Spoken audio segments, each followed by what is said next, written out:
Welcome back, everyone. This is Magic with Class.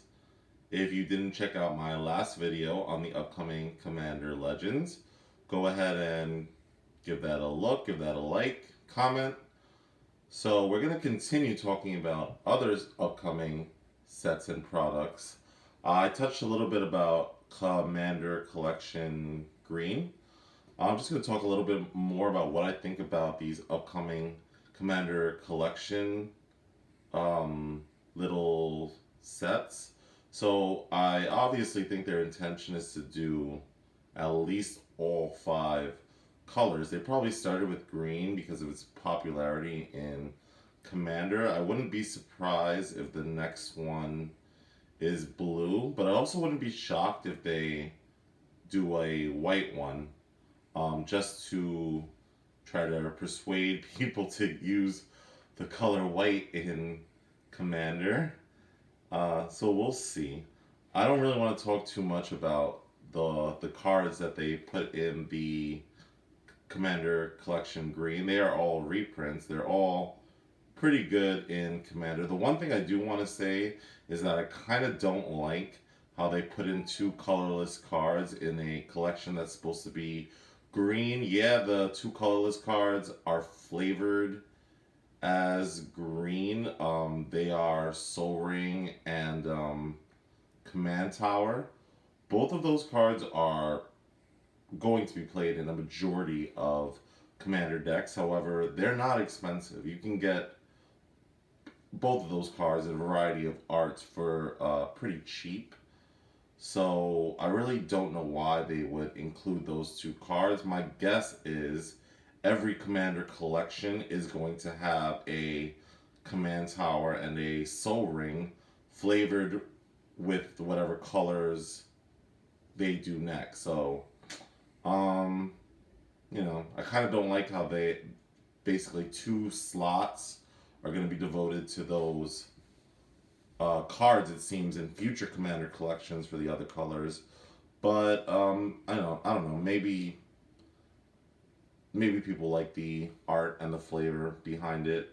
So the next product I want to talk about is the Kaldheim set, which is the set that's probably going to be released around January, maybe February, because there have been a few delays. There haven't really been any cards spoiled for Kaldheim.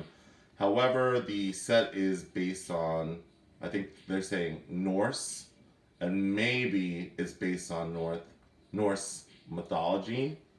So, what exactly does that mean? A lot of people are predicting that there's going to be Norse gods in this set, which would be kind of cool. Gods are pretty popular. They've done gods a number of times. Most recently, I believe, with Theros Beyond, but they also did gods in War of the Spark. They did zombie gods based on the gods from Amonkhet, and Amonkhet was also another set where they did gods. So the god cards have been proven to be very popular among players. So I do think it's not so far fetched to think that they'll do Norse gods in Kaldheim. I'm not really well versed in Norse mythology. I know a lot more about Greek and Roman mythology than Norse mythology, but I think anyone who's watched any of the Thor movies, the Marvel Thor movies, will have some idea about the gods that could be represented in this set. Obviously, Thor would be the most famous god in Norse mythology, but also there's Odin and Hela appeared in one of those movies. So gods representing those characters may show up, which brings me to my next point, which is that Kaldheim may have a crossover, much like how Ikoria had a crossover with Godzilla. It seems like they're going to be doing crossovers for a lot of upcoming sets. I think if they do a crossover for Kaldheim, they're going to do it in the flavor of the Ikoria ones, where there's a magic version and then there's like another IP version. and they're gonna have the alternate names.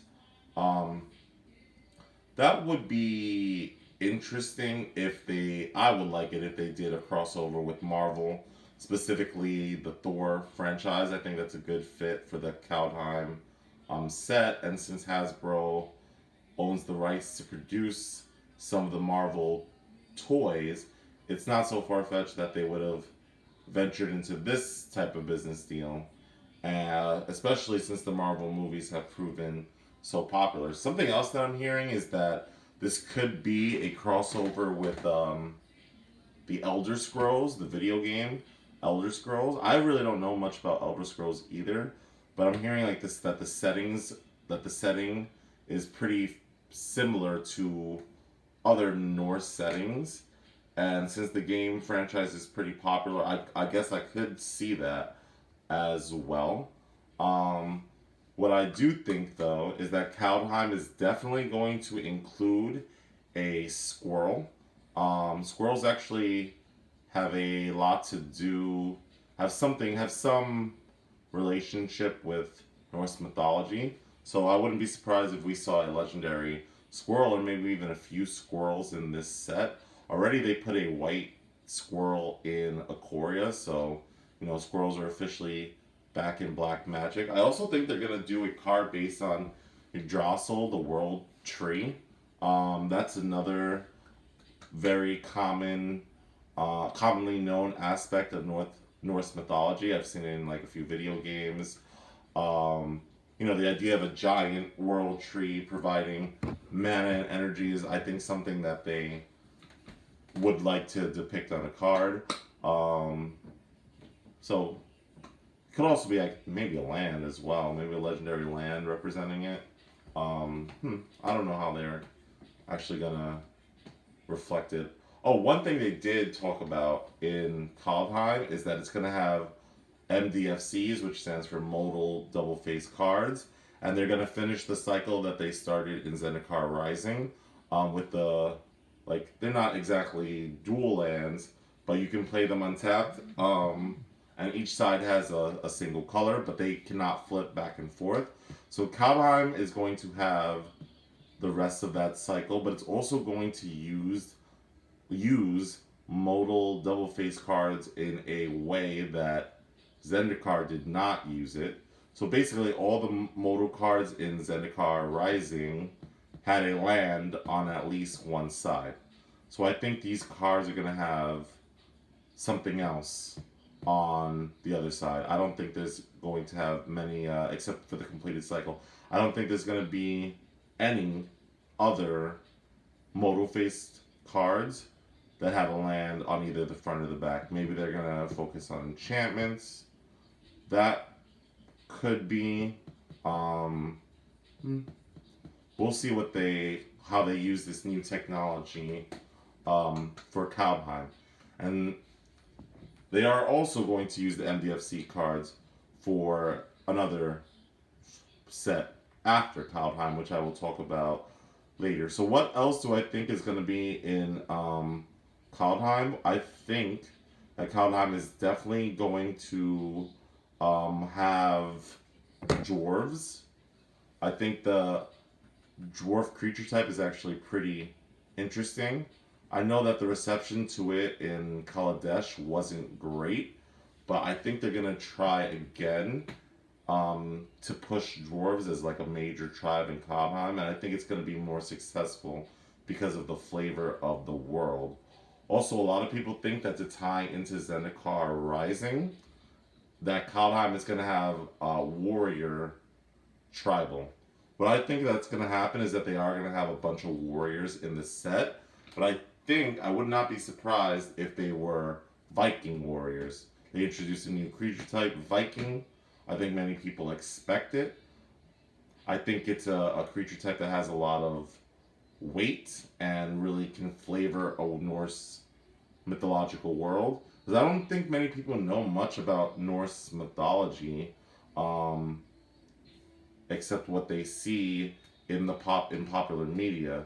So I really don't know what direction they're gonna go with. It's not like a set like Innistrad or a set like well, Innistrad was very well, the tropes in Innistrad were very, very well known. And I don't think the same tropes for Norse mythology or are very well known at all. Um, so that's pretty much all I have to say about Kaldheim. As the set comes closer to release and they start spoiling some cards for it, I will talk about it in more depth. So the next set after Kaldheim is actually something that I don't think they have ever done. It's a set that's being released in paper called Time Spiral Remastered. This set is going to be like, I guess it's going to use many of the cards from the Time Spiral block to create a new draft and limited experience. A lot of people really like to draft Time Spiral.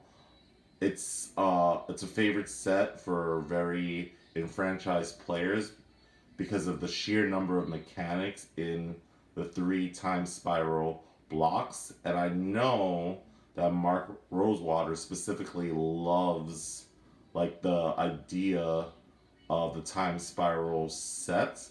And they actually did spoil some cards from Time Spiral Remastered.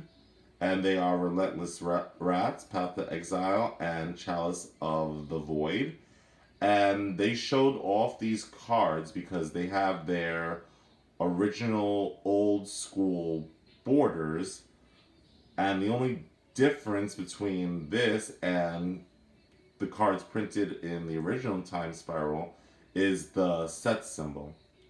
I don't know how I feel about these old border type cards, but I guess they must be popular enough with some people that they keep going back to these old borders now. The list has a bunch of cards that are using the old borders, with the only difference being like a tiny little stamp on the corner of the card.